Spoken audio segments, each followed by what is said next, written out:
tunaianza simulizi yetu inayofahamika kama Dunia. Katika kijiji cha Kunduchi, palikuwa na mwanamke mrembo aliyejulikana kama Zuchu. Zuchu alikuwa ni mzuri wa kipekee, macho yake makubwa yenye mvuto na ngozi laini iliyoonekana kama ngozi ya Waarabu, kwani mama yake alikuwa ni Mwarabu na baba yake alikuwa ni Mwafrika. Alikuwa mke mwema sana, mwenye upendo na mshikamano kwa mume wake. Alimpenda sana mwanaume wake aliyeitwa Diamond. Diamond alikuwa ni kijana mtanashati, mwenye sura ya kuvutia na miondoko ya kipekee sana. Alikuwa akiuza samaki katika soko maarufu sana, soko la Kivukoni. Na bidii yake, biashara yake ilianza kubadilika siku hadi siku, biashara ikawa inakuwa.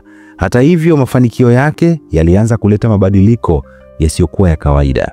Jamaa alianza kuvutiwa na wanawake wengi waliomzunguka, kwani wengi wao walimpendea sura yake. Alikuwa na sura nzuri na umaridadi wake, hata akiwa amevalia mavazi ya kawaida ya wavuvi. Miongoni mwa wanawake waliovutiwa naye alikuwa ni binti mmoja mrembo na mzuri sana aliyeitwa Mange. Msichana mrembo aliyekuwa na haiba ya kipekee. Mange alimtia Diamond katika mtego wa mapenzi ya siri, jambo lililomfanya Diamond aanze kumsahau mke wake Zuchu taratibu. Upendo wa Zuchu ulianza kupoteza maana kwa Diamond. Heshima kwake ilianza kupungua na muda wake mwingi aliutumia yeye na Mange. Zuchu alihisi uchungu moyoni. Alijaribu kila njia kumrudisha mume wake, lakini wapi. Lakini Diamond alikuwa haonekani kujali na alikuwa bize na mambo yake. Baada ya mateso ya muda mrefu, aliamua kwenda kwa kiongozi wa mila katika kijiji chao. Kiongozi mashuhuri sana aliyekuwa anaitwa Bi Samia. Alienda kuomba msaada. Alimsimulia kila kitu, machozi yakiwa yanamtiririka mashavuni mwake. Akamwambia Bi Samia, naomba nisaidie. Mume wangu hanijali tena, amebadilika. Amepotelea kwa Mange. Zuchu aliomba kwa uchungu sana. Lakini hata Samia hakuweza kumbadilisha Diamond. Mwanaume alikuwa pasua kichwa. Mwanaume huyo alikuwa amepumbazwa na maisha mapya aliyoyachagua. Hakusikia la muadhini wala la mteka maji msikitini. Zuchu alipoona hakuna suluhisho, aliamua kuchukua hatua kali. Alisikia habari za mganga mmoja maarufu sana huko Mkuranga, mtu mwenye uwezo mkubwa wa ushirikina. Bila kusita, Zuchu alifunga safari kwenda kumtafuta. Alipofika, alikutana na mganga huyo, mwanaume mwenye sura ya kutisha, uso wa duara na kichwa chenye kipara. Alimsimulia shida yake kwa uchungu na kumwomba msaada wa kumfanya Diamond ampende tena na tena kwa nguvu za giza. Mganga alimtizama kwa muda, kisha akamwambia, una uhakika na unachotaka kufanya? Zuchu alitikisa kichwa kwa uthabiti, akasema, ndiyo, nataka Diamond awe wa kwangu tena, bila kuangalia mwanamke mwingine yoyote yule, anipende mimi peke yangu. Lakini mganga huyo hakuwa mwaminifu. Baada ya kuzungumza kwa kina na Zuchu na kujua yote anayoyapitia, bana, mganga alikuwa na rafiki yake. Rafiki yake huyo alikuwa anaitwa Fundi Majumba.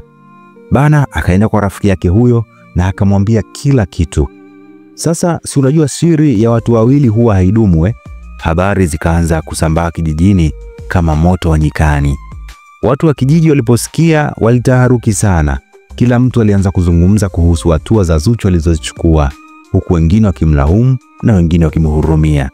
Mange naye alipata habari hizo na kuanza kumcheka Zuchu hadharani. Akasema, he, sasa unadhani uchawi utakusaidia nini bibi wewe? Diamond ni wangu sasa. Acha kupoteza muda wako. Mange alimwambia Zuchu kwa dharau mbele za watu.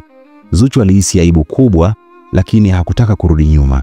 Alijua fika kuwa alishajitosa katika bahari ya hatari na hakukuwa na njia ya kurudi tena. Lakini kabla hajachukua hatua nyingine, jambo la kushangaza lilitokea. Ghafla usiku mmoja, Diamond alianza kupatwa na maumivu makali ya kichwa. Alianza kuhisi dunia inamzunguka. Miguu yake ikawa mizito, inakosa nguvu. Macho yake yakaanza kuona kiza, yani giza kweli.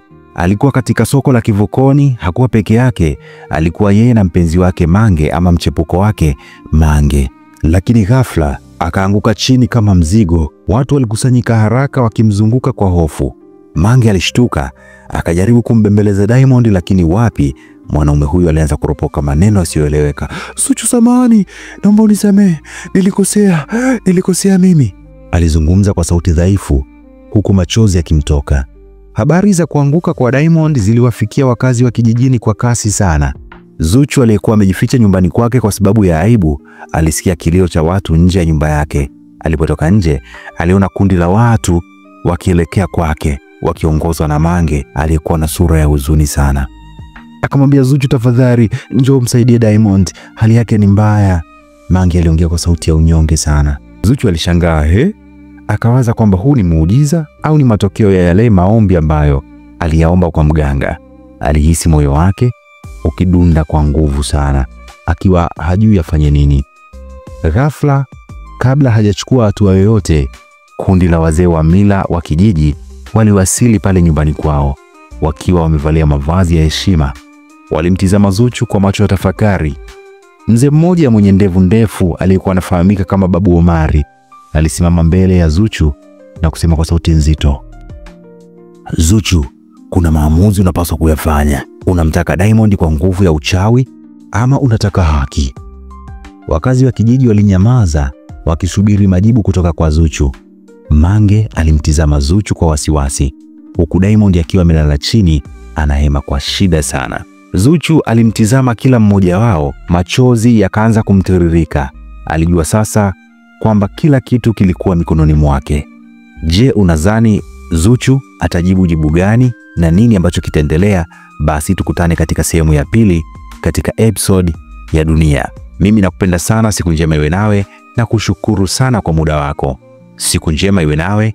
Kwa leo tuishie hapa, tukutane tena katika episode ya pili ya Dunia. Nakupenda sana, siku njema iwe nawe. Bye bye.